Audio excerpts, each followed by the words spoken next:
Questions without notice. Are there any questions? Give the call to the Honourable Leader of the Opposition. Thank you very much, Mr Speaker. My question is to the Prime Minister.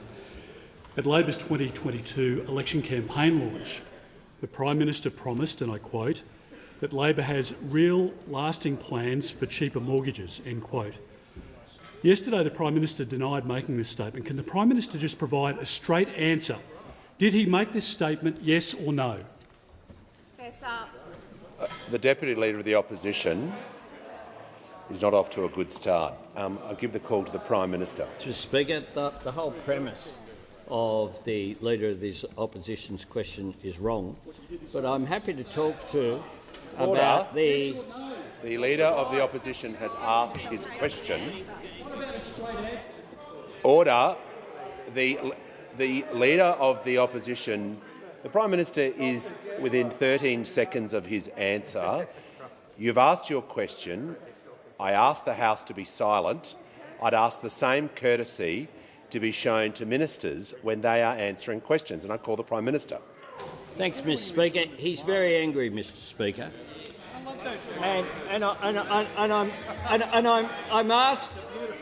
I'm asked about the 2022 campaign launch in Perth of the Australian Labor Party.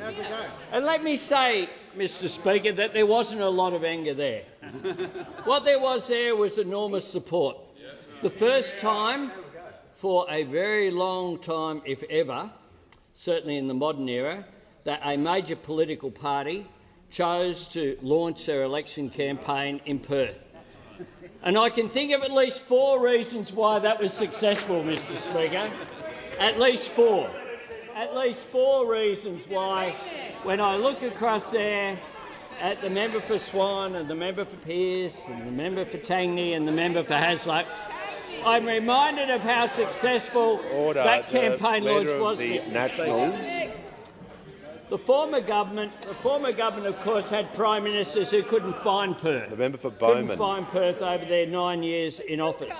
But what we did is one of the centrepieces of our budget, our launch there, was of course the Help to Buy scheme. And the Help to Buy scheme, based upon successful schemes that have operated in Perth, what they enable them to do. I'm asked about the housing policy. Order. I'm asked about the 2022 campaign. Order. There is far too much noise. I'm going to ask the Prime Minister to pause for a moment. I'm trying to hear the Prime Minister, but there is continual interjecting on my left. It makes it very difficult. I'm looking at you, the Leader of the Nationals, and I call the Leader of the Opposition on a point of order. Thank you, Mr Speaker. On relevance, the Prime Minister was asked, did he make a statement about promising cheaper mortgages, yes or no? We just want a straight answer. The Prime Minister is answering the question. Order. The question was about plans announced at the 2022 campaign launch regarding interest rates and mortgages, and I'm going to give the Prime Minister the call. Let's say, Order. Mr Speaker, he's so angry, and it's just after 2 o'clock. The Prime Minister can continue with his answer. Oh, get worse. Order. You got an hour Members and 10 on minutes. my left will cease interjecting. The Leader of the Opposition. It's a funny way to help, but can I give the call to the Prime Minister? And I'm asking the House for order. We're into the first question. I don't want to issue a general warning, but I'm calling the Prime Minister to continue his answer. Thanks, Mr Speaker. The Leader of the Opposition has asked his question.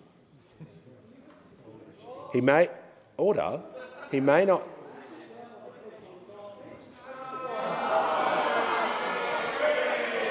I'm going to ask the Leader of the Opposition to withdraw that remark, to assist the House. I withdraw, Mr Speaker. You may resume your seat.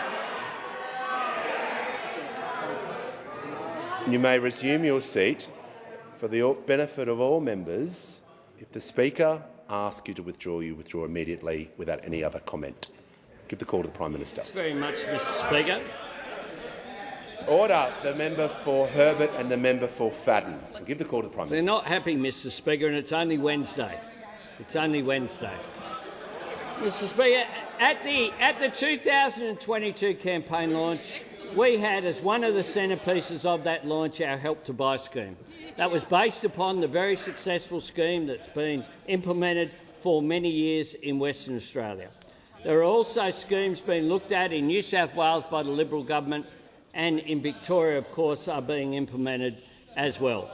This is a good policy, and it was in the budget, our Help to Buy scheme. Give a call to the member for Patterson. Thanks, Mr Speaker. My question is to the Minister for Home Affairs and Cyber Security. What action is the Albanese Labor government taking to protect Australians in the wake of the Medibank data being leaked? Give a call to the Minister for Home Affairs and Minister for Cyber Security. I thank the member for Patterson. The Parliament would be aware that last night data that was exfiltrated during the Medibank attack was released on the dark web. Based on the information that we have at this moment, the number of citizens whose medical information may have been compromised is small at this stage. But I want the Australian people to understand that that is likely to change, and we are going through a difficult period now that may last for weeks, possibly months, not days and hours. I cannot articulate the disgust I have for the scumbags who are at the heart of this criminal act. People are entitled to keep their health information private. Even amongst ransomware attackers, the idea of releasing personal medical information of other people is considered beyond the pale. So make no mistake about it, this is not just any ordinary group of scummy criminals, this is the lowest of the low. I want Australians to know that your government stands with you. The Prime Minister said this morning that he is a Medibank customer. Like millions of other Australians, I am too. The Australian government has been preparing for the eventuality that is taking place now for a number of weeks. We've been doing this through the National Coordination Mechanism, which the Minister for Health and I both attended this morning. The actions of the National Coordination Mechanism to prepare for what is taking place are extensive. It includes placing protective security around government data. It includes state police working with affected individuals. It includes the organisation of mental health support and counselling. It includes putting in place management plans around people who have some very specific vulnerabilities. And I want to acknowledge the outstanding work that has taken place already from the Australian Federal Police and the Australian Signals Directorate. They are the best in the world at what they do, and the Australian government thanks you from the bottom of our hearts for your efforts in helping protect us. The eSafety Commissioner has been included in the National Coordination Mechanism because social media companies, and indeed traditional media companies, are going to be crucial in our national response to this problem. And I say now, I know I do not need to point out the importance of social media companies not allowing this information to be published and not allowing it to be shared on your platforms, and to traditional media companies to not publish the private information of Australians. If you do so, you will be aiding and abetting the scumbags who are at the heart of these criminal acts, and I know that you would not do that to your own country and your own citizens. Speaker, the Australian government is stepping up and addressing this problem. I've said before that we are about 5 years behind where we should be with regard to cyber security, and there is a power of work underway at the moment to change that. Order. We are working hard to protect you and to protect our country. Thank you. Give the call to the member for Hume. Thank you, Mr Speaker. My question is to the Treasurer. An average family is $2,000 worse off under this budget, with their mortgage going up by more than $1,000 since May. When can this family expect the government to deliver on its promise of cheaper mortgages? Give the call to the Treasurer. Well, Mr Speaker, it's about time. 2 weeks and 1 day since the budget was handed down, and the Shadow Treasurer has now asked his second question about anything to do with the budget. I welcome the question. I welcome his interest, even if it's belated and typically incompetent and misunderstood. Mr Speaker, of all of the people in this place who are qualified to ask questions about the cost of living. The Shadow Treasurer would be in about 150th place, 151st place, or whatever we're up to now, because he is more responsible than anyone else in this place for the fact that energy prices are going up. That's right. There are two people in the world most responsible for what we're seeing in electricity prices. One of them sits in the Kremlin and the other one sits over there, Mr Speaker. Because what we saw from— Order. The House will come to order. I'm calling the member for Hume. The member for Hume. I'll give the call to the Manager of Opposition Business. Well, Mr Speaker, on relevance, you have allowed ministers a preamble, but you've drawn them back to the question. The question was very tight. It was about mortgages, and the Minister, the Treasurer, needs to respond to the question. I'm going to ask the Treasurer to return to the question, given that he is now 1 minute in. Speaker, and I am responding, of course, to the question about the cost of living, and I'll come to mortgages in a minute. Order. So when it comes to the cost of living, obviously energy prices are a big part of that. One of the reasons why we've got higher energy prices than we'd like is because we had a decade of energy policy chaos, and the person most responsible for that is the Shadow Treasurer. So that's the energy part of the cost of living challenge. Now, when it comes to mortgages, those opposite are either Manager of Opposition dishonest Business and the or they member fail for to understand two basic facts. First of all, when it comes to the quotes that they are using about the Prime Minister's launch in Perth, we were referring then, and we're proud to have a policy for smaller mortgages and cheaper repayments with our Help to Buy policy. Something that well, that's what it's about. And well, that's what it's about, Mr Speaker. It's about smaller mortgages and smaller repayments. That's what the policy's about. And what really cracks me up, Mr Speaker, about the question from the Shadow Treasurer is that the New South Wales Liberal government has just legislated a very similar scheme for the very same reason, that this government seeks to implement a similar policy. So that's the first fact that either the Shadow Treasurer doesn't understand or he's not being honest about. The second one is that interest rates started going up on their watch, Mr Speaker.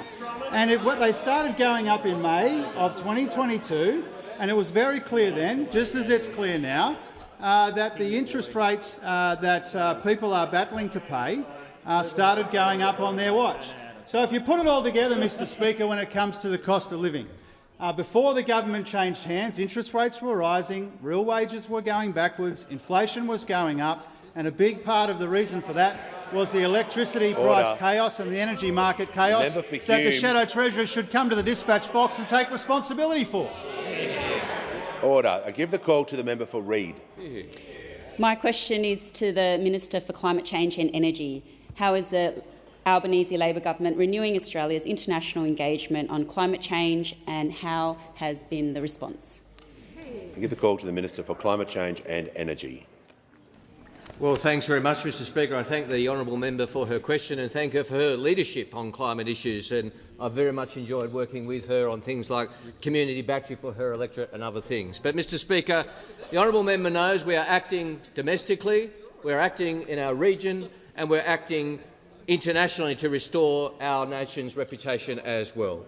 And in this government we understand that better climate policy is better foreign policy and is better economic policy as well. It's in our national interest. It's in our region, where our brothers and sisters in the Pacific are at the front line of the climate change crisis. They know how much is at stake, and we know how much is at stake as well.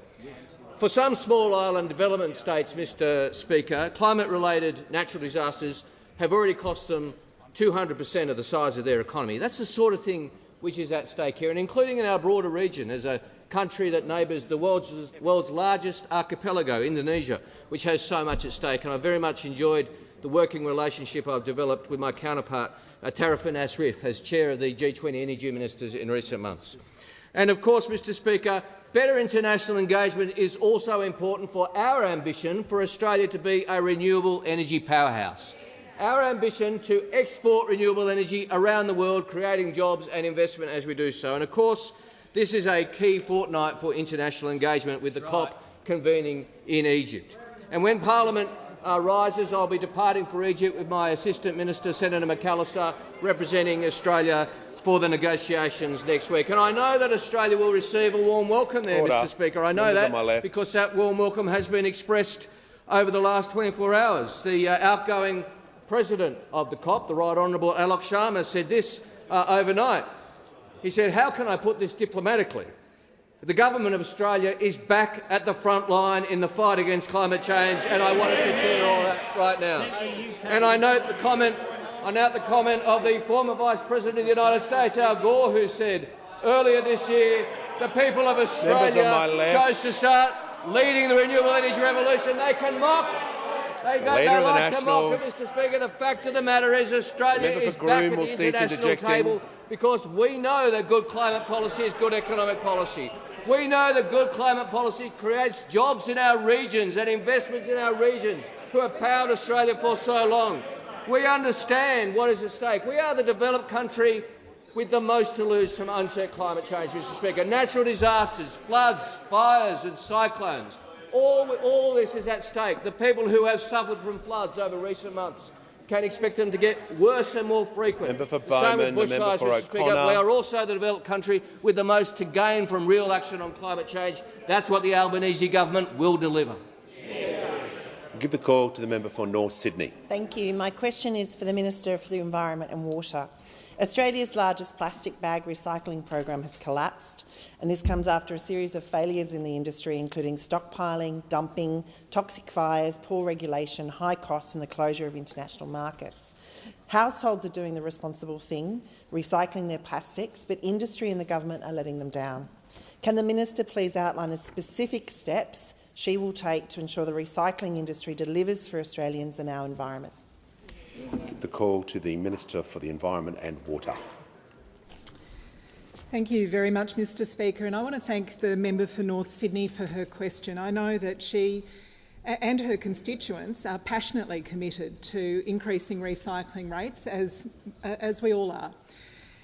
It was very bad news yesterday when we heard that REDcycle, which was established in around 2011, has actually closed its doors. REDcycle has collected about 5.4 billion pieces of soft plastic in the time that it's been operating. And of course, if it hadn't collected that soft plastic, it would have ended up in landfill. We know that families are very keen to do their bit for recycling. I'm sure most of us do this, collect our soft plastics, take it back down to the supermarket next time we're going to the supermarket, see it go into the REDcycle bin, and we know that when that plastic is collected by REDcycle, actually it's quite a valuable commodity. It goes into making Coles supermarket trolleys, it goes into footpaths, garden edging, a whole range of very useful products. I was very disappointed, as the member for North Sydney was, to hear that REDcycle has closed its doors, and I have spoken to Coles and Woolworths today, the Food and Grocery Council, to see what we'll do in the immediate future period and then longer term. Immediately, we see absolutely tonnes of soft plastics that have been stockpiled. We have to deal with that stockpile first. And longer term, we have to invest in the infrastructure that will recycle this plastic. This government is already playing a role with environment ministers around the country. We've upped our ambition. We've given $1 million to the Australian Food and Grocery Council to work with industry to develop more sustainable use for these plastics. We've set aside $60 million for hard-to-recycle plastics specifically. We're working across Australia to phase out single-use plastics, bags, plates, cups, stirrers, cutlery, plastic cutlery. Sadly, I hear those opposite interjecting. They set a target of 70% of plastics to be recycled or compostable by 2025. Guess what they achieved? 16%, stuck there for 4 years, no improvement. So you can stop with the interjecting. It'd be better if you'd done your job when you had the chance. Better if you'd done your job when you had the chance. I'll tell you this. Families are committed to action. This government is committed to action. It's important that industry also does its share. Before I call the member for Bruce, I'd like to inform the House that present in the gallery today are a group of advocates and sufferers of silicosis. On behalf of the House, I offer a very warm welcome to you all and welcome to question time. And I give the call to the member for Bruce. Thank you, Mr Speaker. My question is to the Minister for Government Services. Minister, we are halfway through the second week of public hearings of the Royal Commission into Robodebt. What have we learnt about who was responsible for the unlawful Robodebt scheme? Give the call to the order. The Minister for the Minister for Climate Change and Energy will cease interjecting. The Minister for Government Services will resume. Order. Members on my right. We'll hear from the Manager of Opposition Business. Well, Mr Speaker, this conduct by the government on this matter risks bringing the Royal Commission into disrepute. The Royal Commission has been established to make findings of fact that is clear from its terms of reference, and we are now seeing a series of questions which presume to do the Royal Commission's job for it. This is quite inappropriate, and these questions ought not to be allowed. That's the point. The point of order is the question was out of order. Yeah, just clarifying what your point was. And order, members on my right. I'll hear from the Leader of the House. To the point of order, I wasn't sure if he was going to raise it based on standing orders or a conflict of interest. It has been the practice for a long time in this chamber that when a Royal Commission is on that has been commissioned by the government of the day, that matters of evidence will be discussed in this place. And the member opposite has a very short memory if he thinks this is new. I'll call the manager. Well, on the point of order, Mr Speaker, it is for the Royal Commission to make findings of fact based upon the evidence put to it. It is not for this House to do that, and we are, with the approach the government is taking, where they are trespassing across ground that they ought not to be on. Thank you. This matter was raised in the House on Monday. Practice does indicate that matters before a Royal Commission, the House can treat with some flexibility to allow variations in the subject matter. Practice has also indicated over the years that matters before the Royal Commission can be discussed during question time. The question time is in order, and I just refer the manager to pages 521 to 525 of Practice. And I give the call to the Minister for Government Services. In just under 2 weeks of hearings in the Royal Commission into Robodebt, we've learnt several facts. One, that the previous government received departmental and external legal advice that the Robodebt was unlawful from its start. We've also learned that top-tier law firm Clayton Utz provided legal advice to the former government that the scheme was not able to be justified, prompting internal emails noting that this particular draft view was catastrophic. We've also learned that the former Director of Payments Integrity at the Department of Social Services and his team saw the income averaging and what became Robodebt as unethical from the beginning, and that the initial legal advice warning that this was unlawful was black and white, and that should have been the end of the proposal. But as to who was responsible for the unlawful Robodebt scheme, I draw the attention of the House to a speech concerning the demarcation between ministerial responsibility in the public service given by the former Prime Minister on the 19th of August 2019 at the Institute of Public Administration, outlining his key 6 guideposts underpinning the approach in government. The then Prime Minister, Mr Morrison, said responsibility for setting policy, for making those calls and decisions, lies with the elected representatives of the people. He continued, at the end of the day, our ministers, my colleagues, have got to look constituents in the eye, face the public, look them in the eye and be responsible for these decisions.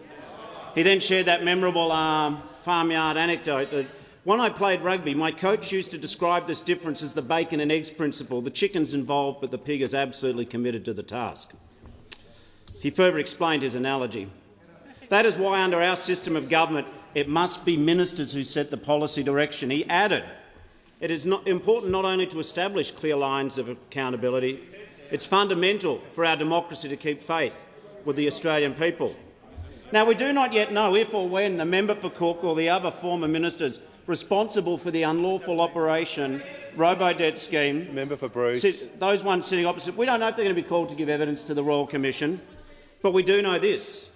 Applying the former Prime Minister's principles, the leader of the former government, they cannot simply pass the buck onto the public service for their almost 5-year illegal, unlawful shakedown of hundreds of thousands of Australia's most vulnerable citizens. I table the former Prime Minister's speech about ministerial responsibility for government policy. Thanks.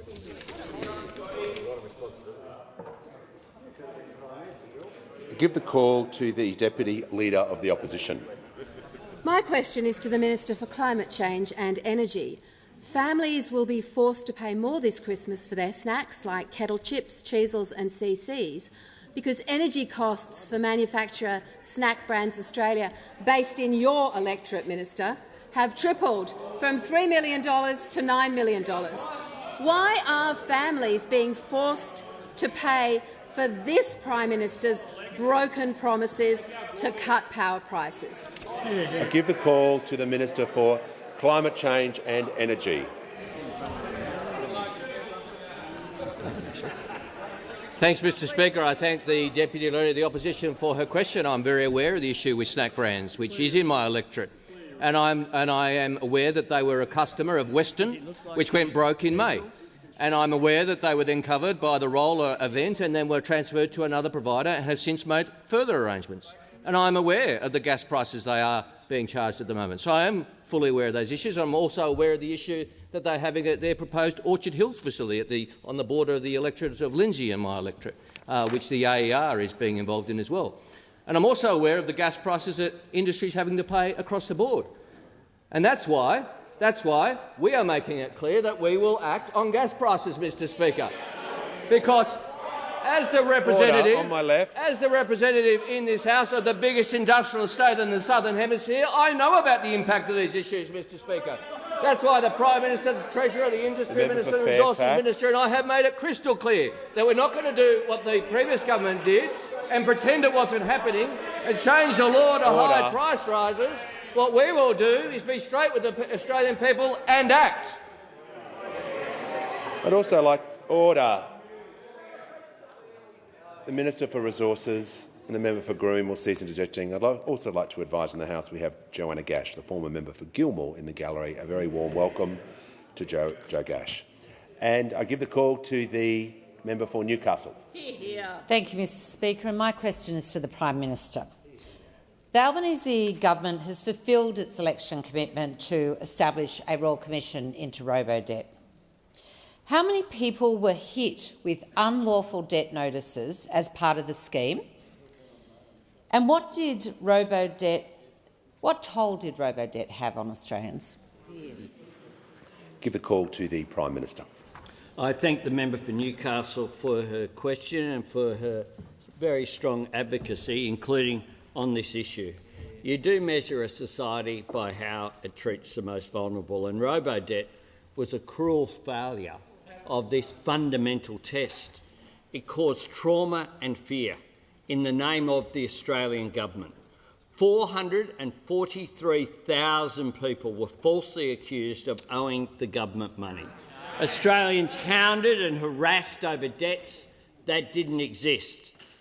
At the height of the scheme, the member for Aston, who was Human Services Minister, said this, and I quote, "We'll find you, we'll track you down, and you will have to repay those debts and you may end up in prison." What we know is that at the very time, the government knew that it was illegal and unlawful in black and white. And I think about people like Tony, who lived in my electorate at the time. Tony had cancer twice in 2 years. The second time he received support from Centrelink while he went through chemotherapy, once his sick leave ran out. Because that was for a period of time, he's an honest man, but he was dealing with these life-changing health issues. He was in his 20s. He made a full recovery and he went back to work as soon as he could, because that's the kind of fellow that he is.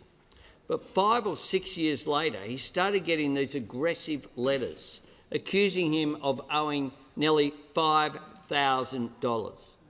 Now, for Tony, it wasn't just the stress of finding the money. He'd done it so tough. It was the suggestion that he had lied, that he had taken money as if he hadn't been sick, when he had been undertaking chemotherapy and had gone through the trauma that having cancer in your 20s will bring. But that's what happens when you take the humans out of human services, which is what those opposite did. Human services stripped of humanity, social services without social conscience. We are, through the Robo-Debt Royal Commission, trying to get to the bottom to make sure that it can never happen again. We do need to have answers to this.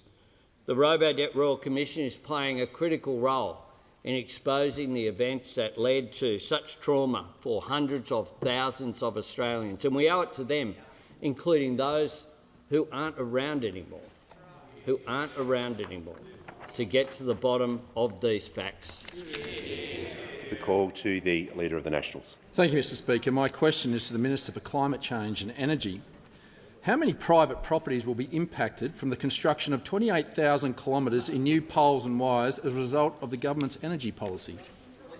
Give the call to the Minister for Climate Change and Energy. Well, Mr Speaker, it would be better if the Leader of the National Party based his questions on facts. On facts. Well, the premise of his question is incorrect because there is no government policy of 28,000 kilometres. You might want to check his facts. He's referring, as I've indicated to the House before, IEMO's Integrated Systems Plan. He's referring to the green hydrogen superpower scenario. The government's seeking to implement the step change scenario, and what we're doing as we do so is very significantly improving community engagement and consultation. There's money in the budget to do so, because under the previous government this did not occur, and the communities that are represented by the members for Ballarat and Hawke are paying the price for that indolence as we speak. I give the call to the member for Bean. Thanks, Speaker. My question is to the Minister for Government Services. Canberra student Maddie received an $8,000 debt notice in 2018. She was overwhelmed by the debt and was in despair, feeling that she was in trouble from the government. Why is the Royal Commission into Robo-Debt important to young Australians like Maddie? Who are the ministers responsible for the operation of the Robo-Debt scheme in 2018? Call to the Minister for the National Disability Insurance Scheme and the Minister for Government Services. Thank you, thank you, the member Bean, for your question. Young Australians bore a disproportionate share. Order. Young Australians bore a disproportionate share of the unlawful Robo-Debt scheme.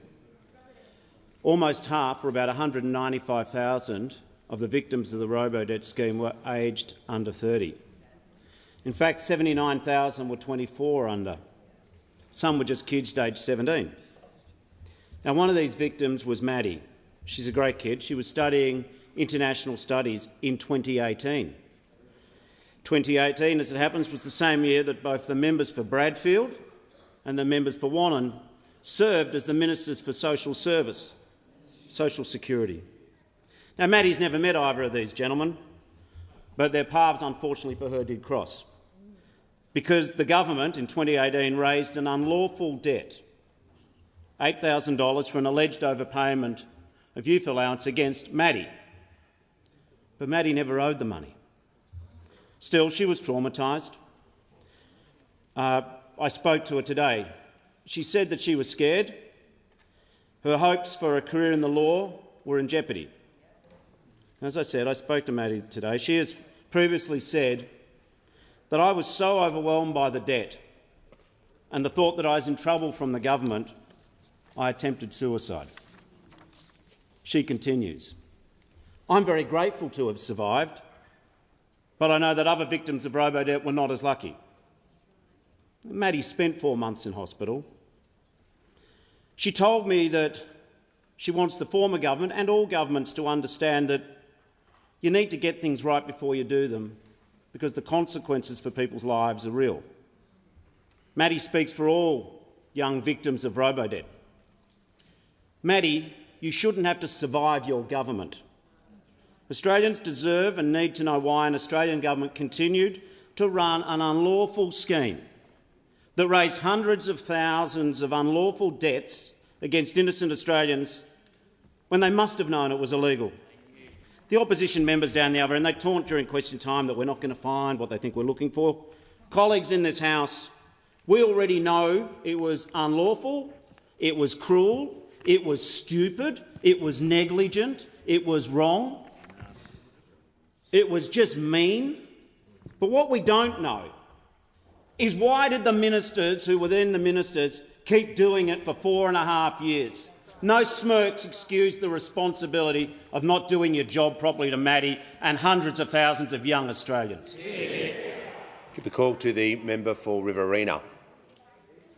Speaker, my question is to the Minister for Indigenous Australians, and I refer to the Prime Minister's answer yesterday regarding the National Anti-Corruption Commission. If the Prime Minister's answer yesterday was right, why are Indigenous rangers covered by the proposed commission but not union officials exercising a power under a law of the Commonwealth?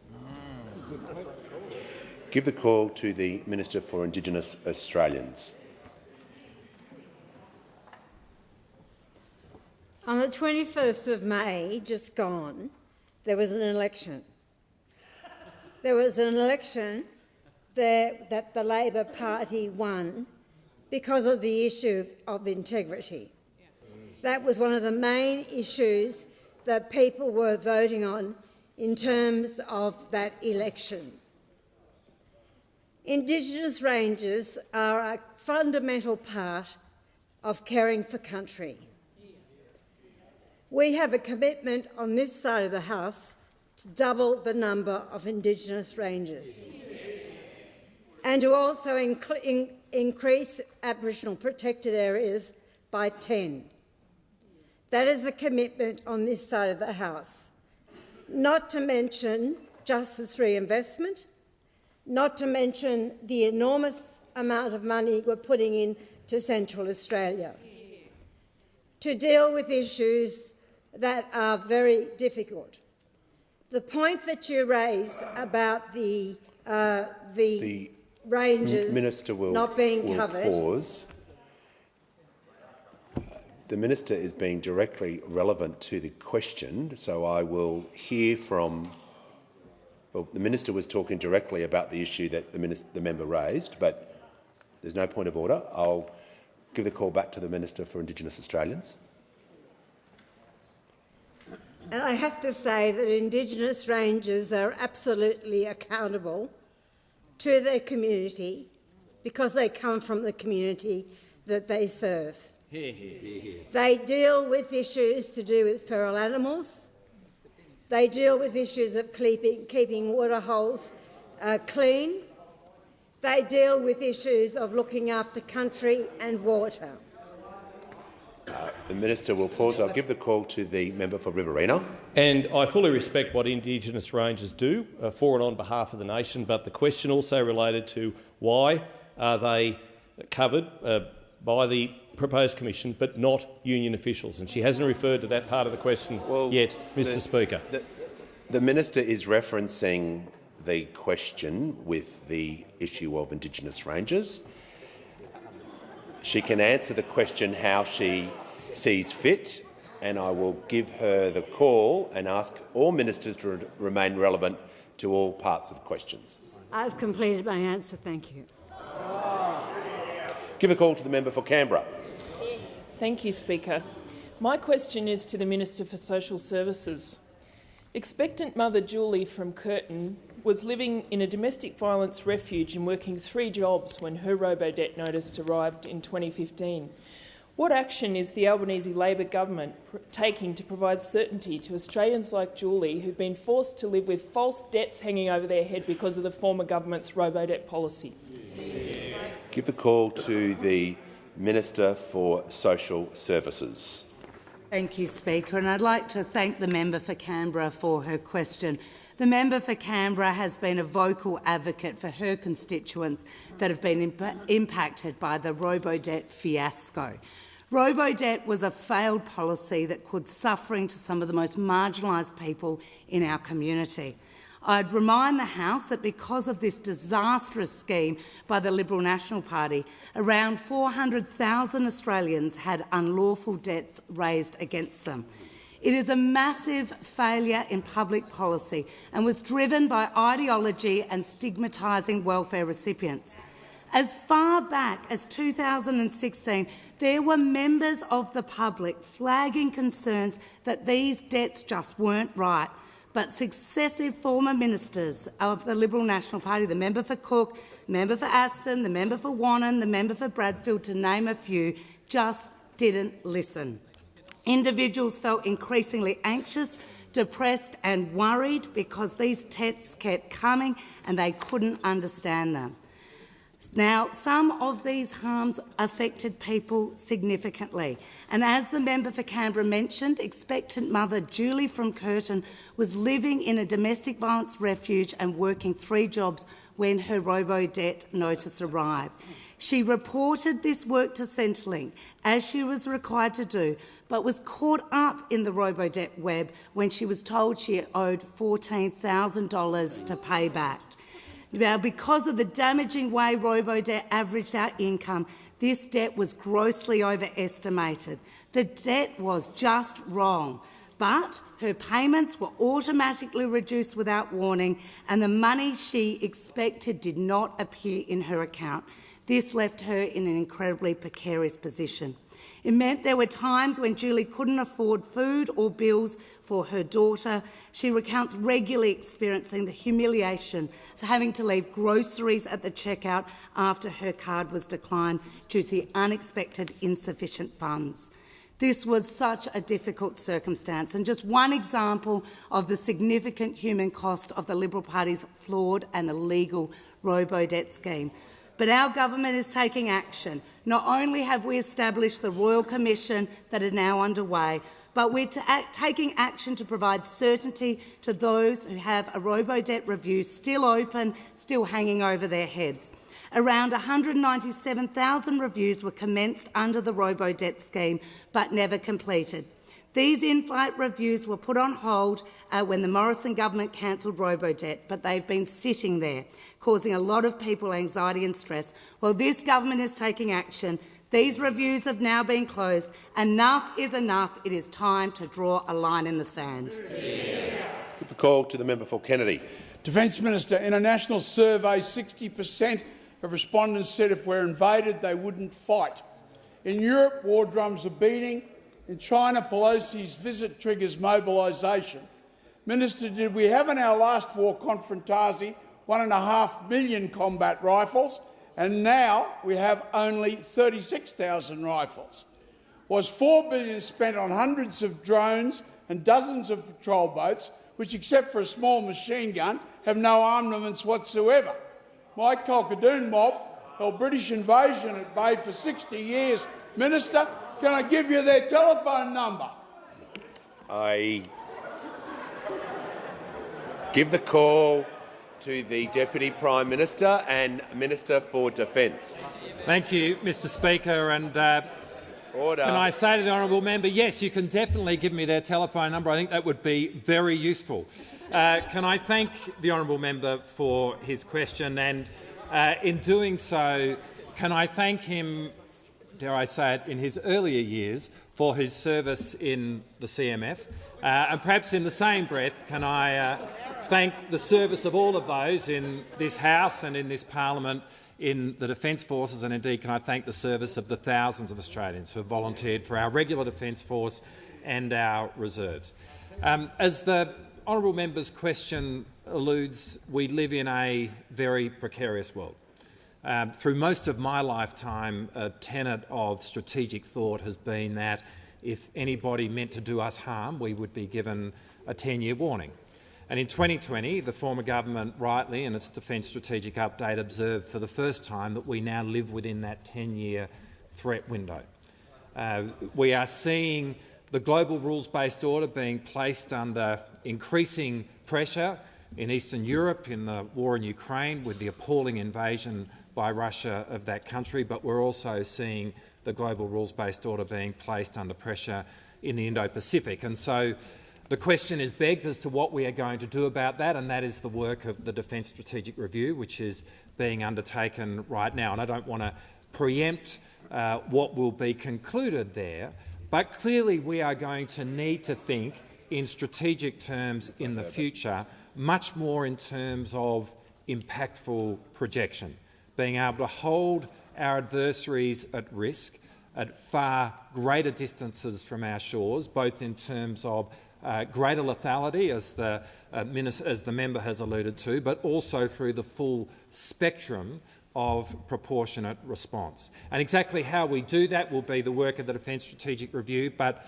clearly a capable long-range submarine is going to be really central to that, which is why we are working with our allies in the United Kingdom and the United States on developing for Australia the capability of having a nuclear-powered submarine. But inherent in your question also, I think, is another really important point, and while I wouldn't agree with all the assertions in your question, there is, I think, occasioned by this the need for a different discussion with the Australian people about the risks that we face. And this is not to be done in a way which causes panic or which is alarmist, because actually I'm optimistic about our ability to keep Australia safe, our agency in being able to maintain our way of life, but having a sensible, sober, clear conversation with the Australian people about the world that we face is really important, and that's what the Albanese government is seeking to do.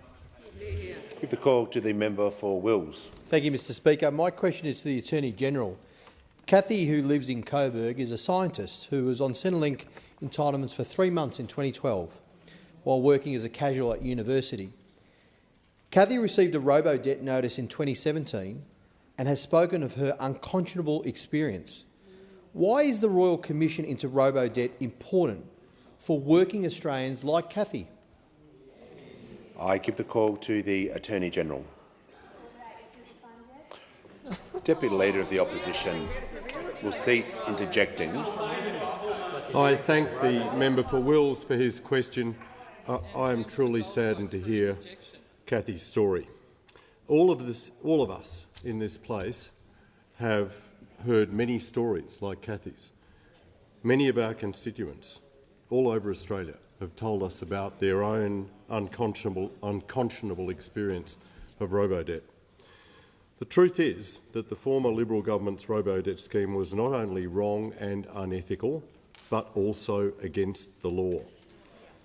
The member for Wills asked me why the Robo-Debt Royal Commission is important for working Australians like his constituent Cathy. The Robo-Debt Royal Commission was a key election commitment which we wasted no time in putting in place. It's important that the events which led to this cruel scheme are fully exposed with the powers that only a Royal Commission has, so that those responsible are held to account, and even more importantly, so that we can make sure that this never happens again.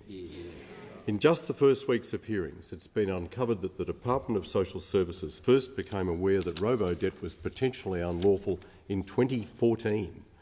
But once it found favour with the former Prime Minister, the member for Cook, it was full steam ahead.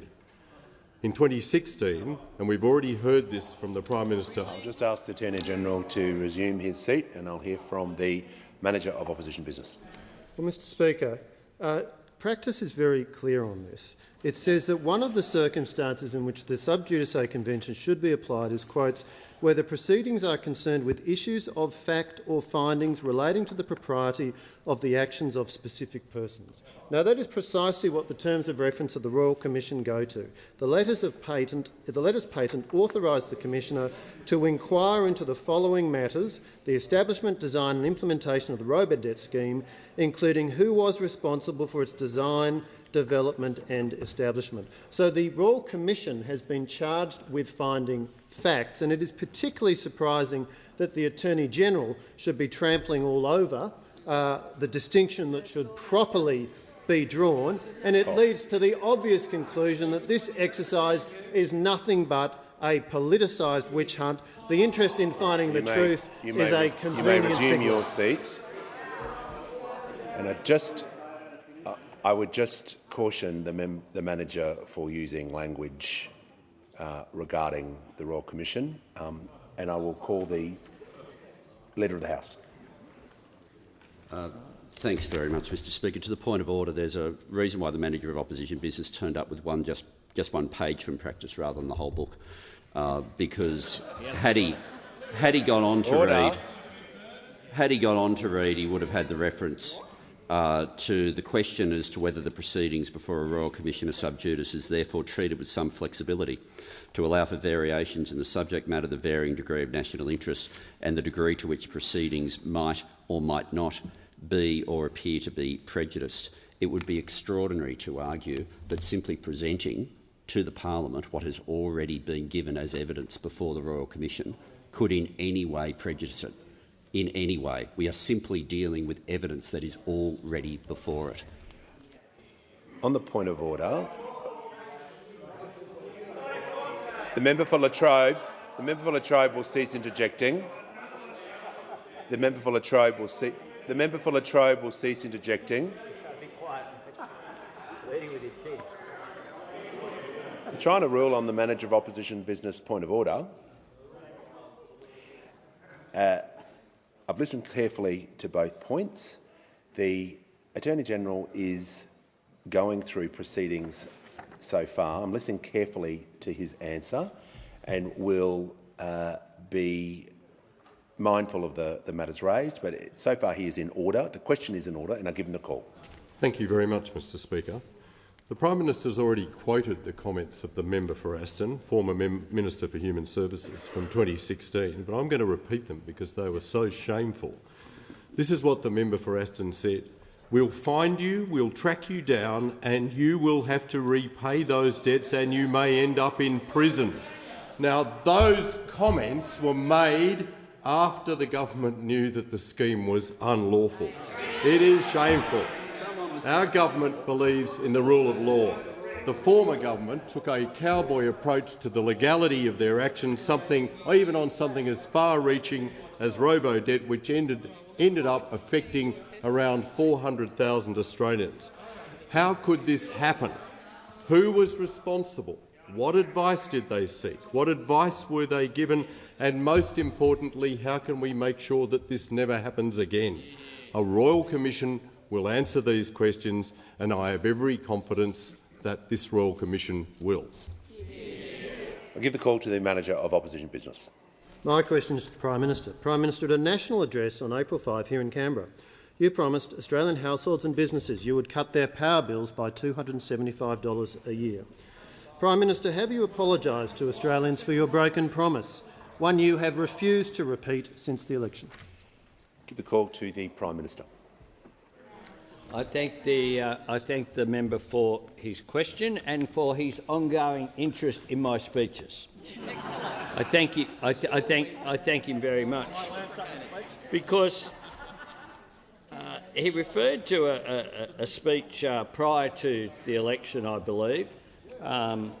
He has a great deal of interest in what happened to energy prices prior to the election. Well, on the 21st of May 2022, which will be a date familiar to those opposite, a day when the Australian people rejected the coalition, the gas prices were $34.75 a gigajoule. $34.75 a gigajoule. Now, during the previous term, prior to the 2019 election, they committed to, on the 15th of September as well, for example, they said the former government released its much-vaunted plan for a gas-fired recovery. Remember that? Remember that? A plan that would reset the East Coast gas market and deliver lower prices. Lower prices. So that was the 15th of September 2020. They said that they were going to have lower prices. Now, on the 21st of May, the price of gas was $34.75. So they were going to decrease prices. Member for Hume will cease interjecting. So how much do you think prices were when they made that commitment. They surely must have been substantially higher than $34.75 because they were going to reduce prices, lower prices. The Prime Minister will order. The Prime Minister will pause. The Prime Minister will just pause for a moment, and I will hear from the Manager of Opposition Business on a point of order. Well, Mr Speaker, on relevance, in question time previously you've directed a minister to be relevant to the question. Where the minister has strayed and begun talking about the record of the former government, that's what we've seen for the Prime Minister. He needs to come back to the question about his promise to reduce power prices by $275. The question was about power prices and the Prime Minister's commitments, and I'm bringing him back to the question and ask him to continue. Mr Speaker, and it is absolutely relevant what was happening to the prices of gas prior to the election, because indeed on the 15th of September 2020 gas prices weren't higher than $34.75. They were $4.20 per gigajoule. So they were $4.20 per gigajoule. They said it would result in lower prices, and on election day it was $34.75 per gigajoule. Order. Members on my left. That was after their so-called gas-fired recovery, which would reset lower prices. It's no wonder that the only person who has ever said "great job, Angus," well done, Angus, is the Shadow Treasurer who was responsible for this debacle. Order. Prime Minister's time has concluded. I give the call to the member for Cunningham. Mr Speaker, my question is to the Treasurer. How does the budget help address Australia's affordable housing shortage? I'll give the call to the Treasurer. Thanks very much, Mr Speaker, and thanks to the member for Cunningham for her interest in affordable housing. And we are proud on this side of the House that the budget was able to include important policies on housing, like the Housing Australia Future Fund, like the Help to Buy scheme, which we've been talking about already in question time, and the regional first home buyers guarantee as well. But the new part in the budget on Tuesday night a couple of weeks ago was the new housing accord. What the housing accord does is it recognises that there is a shortage of affordable rental properties in this country, and that we give ourselves the best chance to deal with this challenge if we bring people together to try and solve it. And so what the housing accord does is it brings the Commonwealth together with the state and territory governments, with the industry bodies, with the super funds, with local government and with other institutional investors as well. And it recognises that when you've got low vacancy rates and high rents, there is a responsibility on government to do something about it. And that's where the target comes from those discussions, and that's where the policy comes from. And it's been very well received in the housing sector, Mr Speaker, and I pay tribute to the work of the Housing Minister and other colleagues who've worked so hard to make this housing accord a reality. The Housing Industry Association said, and I quote, "Labor's first budget shows leadership to tackle Australia's housing supply and affordability challenges for all Australians."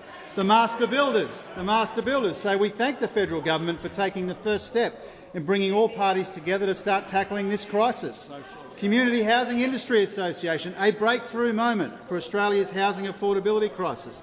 This initiative is a huge stride forward." The Property Council said, "We commend the government for making housing supply and affordability a centrepiece of this budget and for striking an agreement with the states and territories."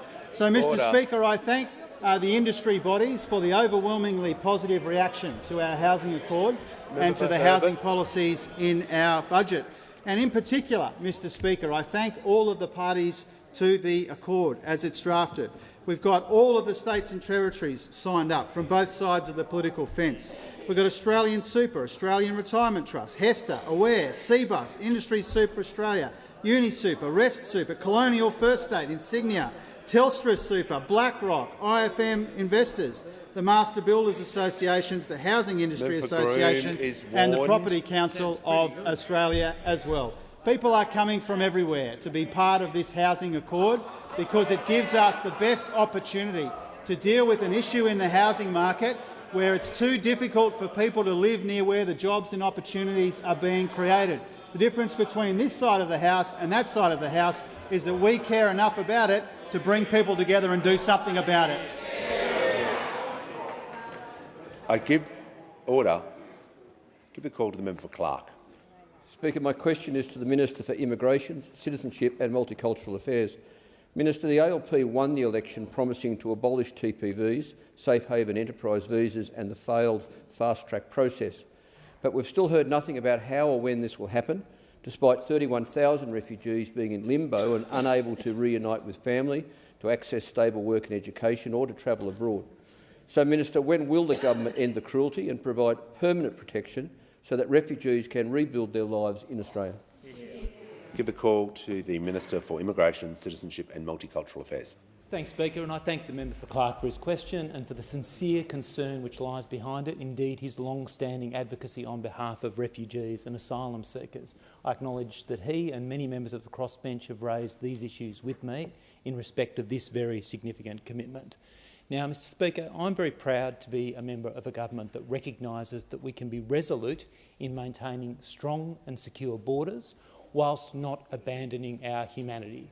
That is fundamentally important. It is who we are as a people, regardless of what members opposite might say and regardless of their record of cruelty and neglect. Regardless of their record of cruelty and neglect. I'm also proud to be a member of a government that keeps its promises, unlike members opposite. And this government made a commitment, as the member for Clark recognises, to transition people who came here more than a decade ago and who are owed our protection and who are on temporary protection visas or shares to permanent visas. That is a commitment we made, and it's a commitment I am working towards realising together with my friend, the Minister for Home Affairs. We are doing so in the manner in which this government is conducting itself, consultatively and deliberately, making sure we get this right.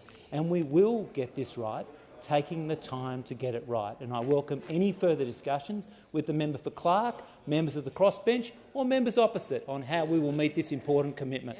I give the call to the member for Swan. Thank you, Mr Speaker. My question is to the Minister for Employment and Workplace Relations.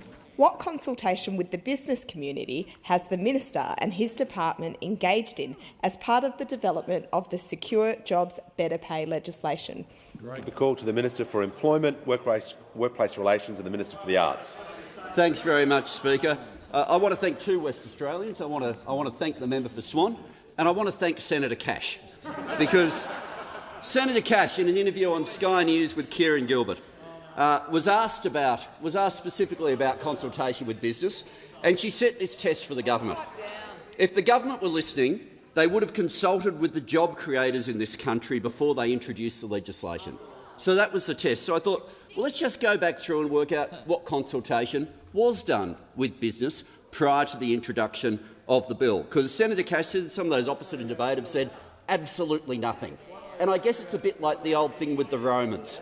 Absolutely nothing except for the consultation with the BCA, with ACCI, with AI Group, with COSBOA, with Clubs Australia, with the MBA, with the NFF, with ARIA, with the ACAPMA, with the Manufacturing Installation Association, with individual employers such as Qantas, DP World, Team Global Express, formerly known as Toll Group.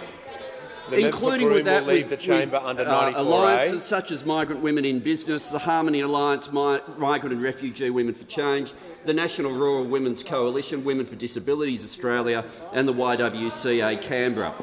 Then, as well before introduction, we had the Committee on Industrial Legislation, including the Business Council of Australia, the Housing Industry Association, the National Farmers Federation, the Master Builders Association, the Pharmacy Guild of Australia, the Australian Industry Group, Australian Business Lawyers, the Australian Chamber of Commerce and Industry. I will acknowledge Steve Knott from AMA was not there at that meeting, but he was invited and didn't turn up. We then had the consultation which has occurred since introduction of the bill, which I've spoken about publicly before, including with the BCA, with the AI Group, with COSBOA and with ACCI and with individual employers, again including Woolworths.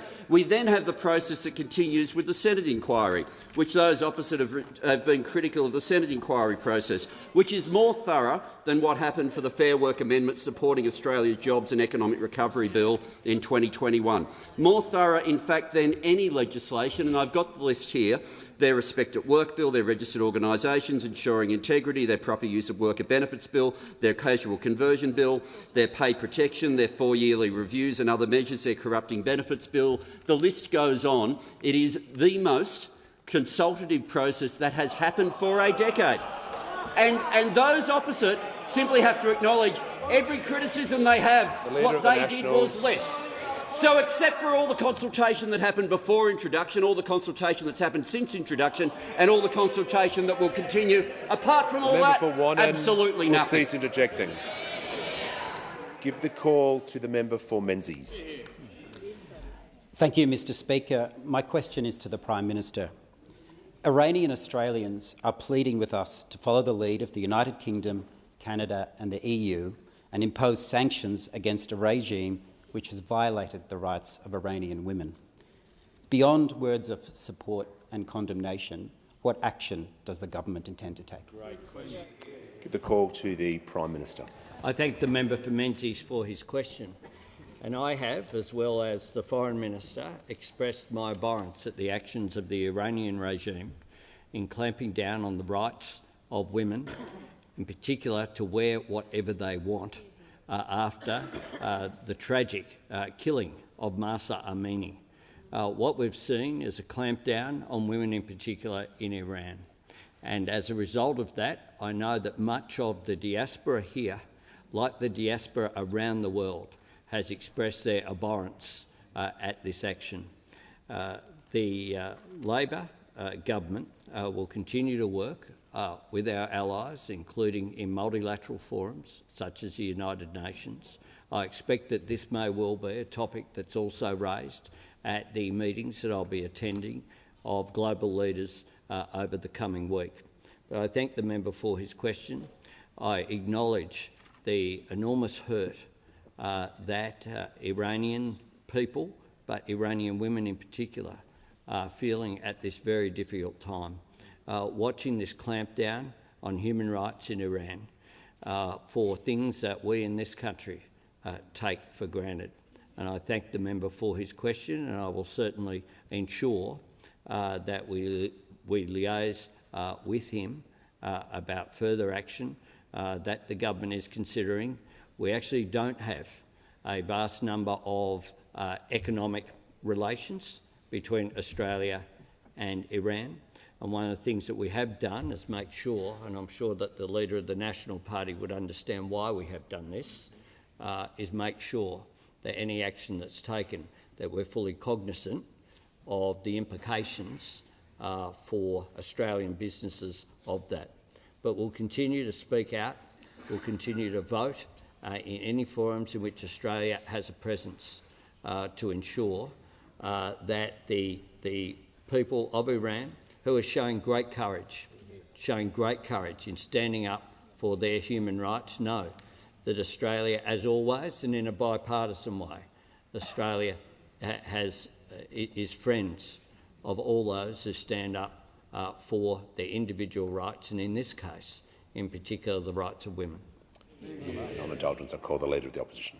Thank you, Mr Speaker. I want to join the coalition with the comments of the Prime Minister, and I want to recognise the work of the member for Menzies and other members in this House as well who have met with members of the community here, and the outpouring of emotion is absolutely understandable. The scenes and the reporting is horrific, and the treatment of women is completely unacceptable.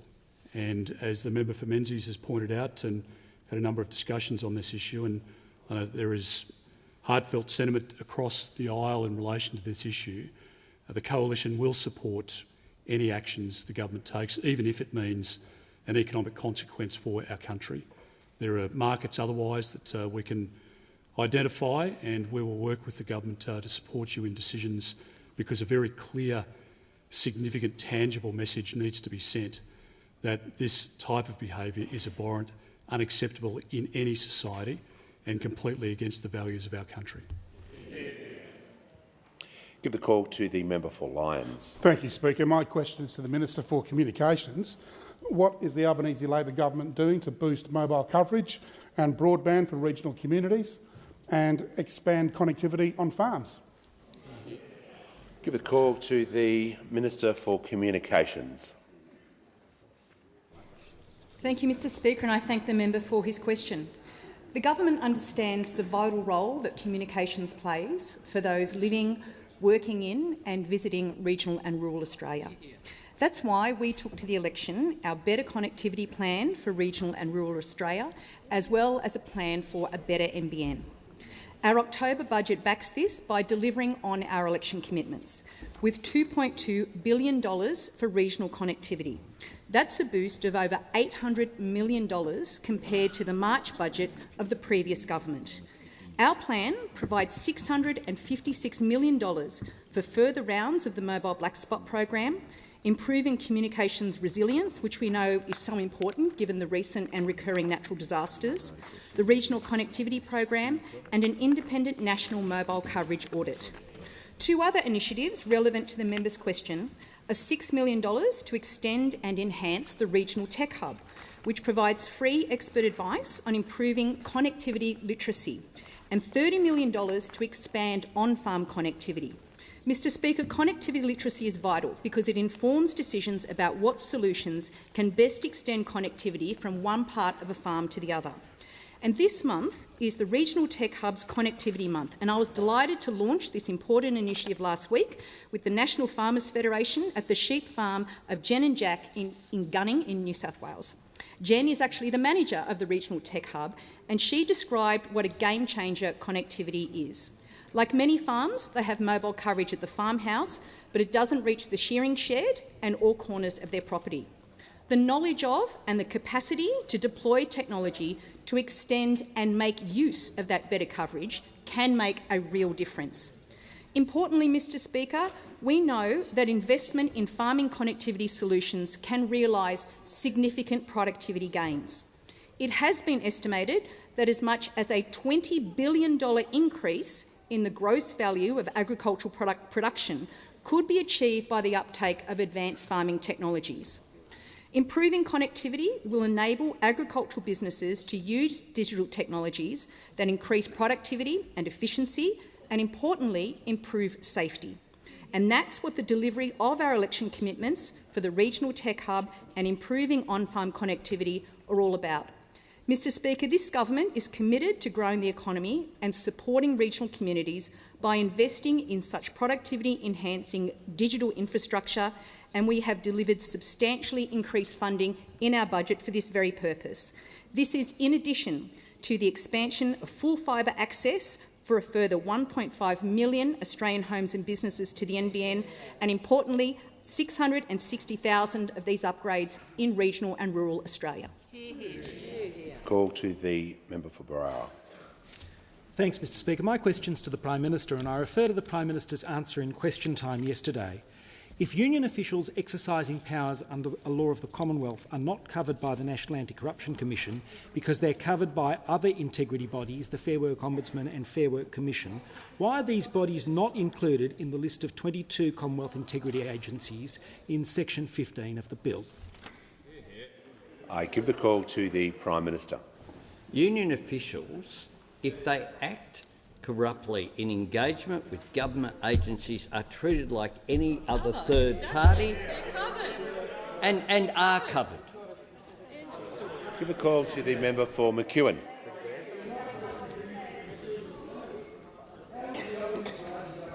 Order. I'll just ask the member for McEwen to resume his seat, to make sure everyone can hear his question, to make sure the microphones are on. Order. Give the call to the member for McEwen. Thank you, Speaker. My question is to the Minister for Skills and Training. How is the Albanese Labor government working with states and territories to help tackle the skills shortage crisis the government inherited? Give the call to the Minister for Skills and Training. Thank you, Speaker, and I'd like to thank the member for McEwen for his question. As a tradie, he knows how important it is to deliver the skills to the economy. He worked on the tools before he came to this place. He understands how important it is to deliver the skills to businesses and to make sure that workers in this country have the skills that are in demand. Speaker, it's true to say the only way we will genuinely deal with some of these really strong challenges we have with respect to acute labour shortages is working in partnership with industry, employers and unions, but also in terms of the delivery of the vet sector, delivering through TAFE and other training providers. We need to make sure we're working closely with states and territories, and that's why we started by, of course, agreeing upon 180,000 fee-free TAFE and vet places for 2023. That was an announcement, the first announcement at the Jobs and Skills Summit after the Prime Minister met with premiers and chief ministers and signed that deal. That was a critical part of delivering the training that our labour market, our economy, our businesses need. But we need to continue to do more. We know wherever you look across the labour market, across the economy, we have skill shortages. The traditional trades, occupations, professions, the aged care, it doesn't matter where you look, we have to deal with those issues. That's why my colleagues, the Minister for Home Affairs and Immigration, they're both working on restoring the skilled migration pathways.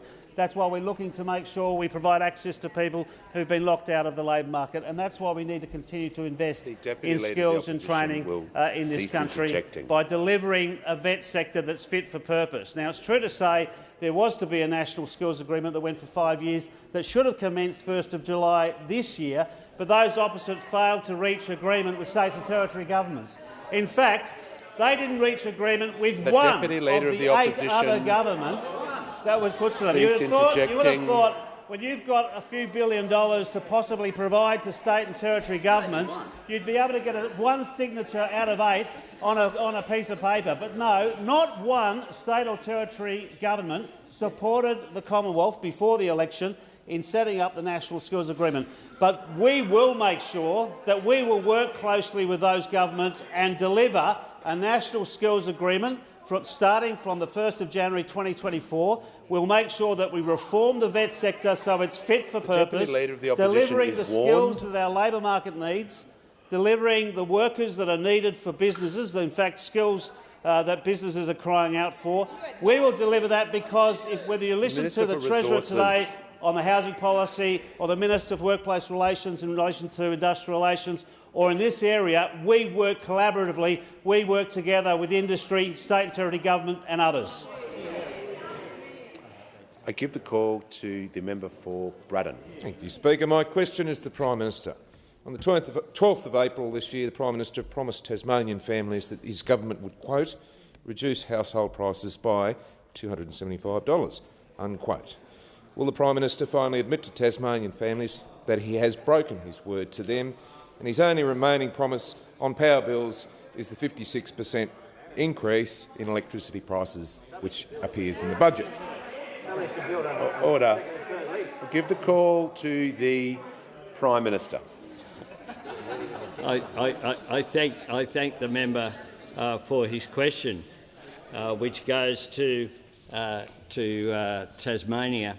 I'm going to quote someone who said the issue here that New South Wales, Victoria, Queensland and South Australia are dealing with now, apparently he left off Tassie, has been the ideological war when it comes to climate change and energy policy in this country, and that has led to a lack of private sector investment. That was from that well-known socialist Dominic Perrottet, the New South Wales Liberal Premier. I must say that the Deputy Leader of the Opposition of all the Prime Ministers who Premier Perrottet has dealt with, I'm his favourite. I'm his favourite. He tells you that. He tells you that. But you don't have to just look at the public sector across the spectrum. You can look at comments of the 8th of November. Kevin Gallagher, Chief Executive of Santos. This is what he had to say on the 8th of November. There are conversations of fear that I never expected to see in my lifetime, and in Australia they are the consequence of more than a decade of energy policy failure that, quite frankly, I have been warning about for many years. the chief executive of Santos. And then he said Leader of the Nationals. they're also the consequence of domestic climate wars. The head of Santos, The Kerry Leader Schott, of the Nationals is the person warned. handpicked to be head of energy security by those opposite. Just have a think about the way electricity gets dispatched. They get dispatched on the basis of who's the cheapest, and the cheapest is wind and solar. They have fuel costs that are zero, so their marginal cost is effectively zero. But I'm asked also about Tasmania, and I suggest to the honourable member that he give Jeremy a call.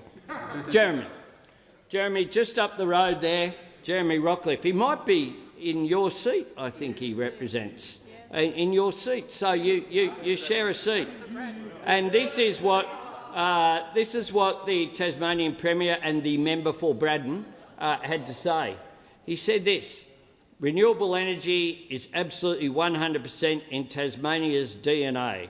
Reliable, affordable and clean energy that will unlock billions of dollars of investment over the course Members of the on my next left decade. will cease interjecting. This is one of the most exciting Member for announcements Herbert. for decades when it comes to Commonwealth and state government investing together in future energy security, unlocking that energy for attracting investment right here in Tasmania.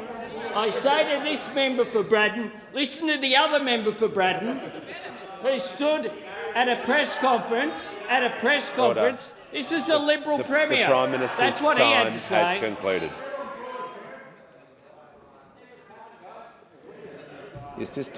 The Assistant Minister for Foreign Affairs can cease interjecting as well. I give the call to the member for Corangamite. Thank you. Thank you, Speaker. My question is to the Prime Minister. Earlier today you attended the launch of the new website, The Field. How will this resource support Australians living with a disability? Give the call to the Prime Minister. I thank the member for Corangamite for her question. And earlier today, myself, Minister Shorten and Minister Rishworth were honoured to attend the launch of The Field with the Australian of the Year, Dylan Alcott. Dylan Alcott is a remarkable Australian, and we should all be proud, as he is, of the achievement that he has done as an advocate of people with disabilities. What The Field is about is matching up people with disabilities, showing the skills that they have to offer the employment market with employers, and making sure that there's a one-stop shop so that we can encourage the more than 500,000 Australians with a disability who want to work. What Dylan Alcott said today at the event here in Parliament House was that not everyone can work, but those who do want to work should be given the support to do so. And they should be done so in a way that helps not just them to contribute fully to society, but also one that will help our economy. Now, at a time of skills shortages with relatively low unemployment, there's no better time for employers to log on and participate in this process, just as people with disabilities are doing so. Connecting people with career opportunities, as The Field does, is good for the individual, but it's also very good for business. And one of the things about the Jobs and Skills Summit that struck me was that some of the most powerful moments were of people with disabilities speaking about their experience in the labour market and how, by being given an opportunity to contribute, they were lifting up their own self-status, they were lifting up their income, but they were also helping businesses to grow. And there are a range of sites. There's a very powerful video that I encourage people to have a look at as well, of a person with a disability, a young woman working in hospitality in a remarkable way. Dylan Alcott spoke powerfully at the Jobs and Skills Summit, but he also, I think, brought a great deal of grace and honour to this House this Parliament House when he attended here today. I do encourage employers to participate. I congratulate Dylan Alcott for his ongoing leadership And it was a great privilege to be there today, and I can think of no better note to finish question time on today than to wish him and all those who participate in the field well. And I ask that further questions be placed on the notice paper.